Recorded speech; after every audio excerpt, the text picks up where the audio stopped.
નમસ્કાર દર્શક મિત્રો, લોકમત ન્યૂઝ ચેનલમાં હું ભૂમિ મહેતા આપનું હાર્દિક સ્વાગત કરું છું।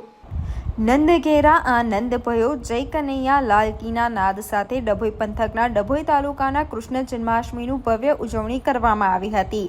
તાલુકા તેમજ નગરના વિવિધ કૃષ્ણ મંદિર, દ્વારકાધીશ હવેલી, સ્વામિનારાયણ મંદિર સહિત બદ્રીનારાયણ મંદિર ખાતે ઉજવણી કરવામાં આવી હતી। નગરના ઝારોલા વાગા વિસ્તારમાં આવેલ દ્વારકાધીશ હવેલી ખાતે મોટી સંખ્યામાં કૃષ્ણ ભક્તોનું મહેરામણ ઉમટી પડ્યું હતું। તો બદ્રીનાથ મંદિર, વડોદરી, ભાગોળ સહિત વિવિધ સ્વામિનારાયણ મંદિર ખાતે કૃષ્ણ લલ્લાના જન્મ સમયે આનંદ અને ઉત્સાહ સાથે ભજન કીર્તન કરી જન્માષ્ટમીની ઉજવણી કરવામાં આવી હતી।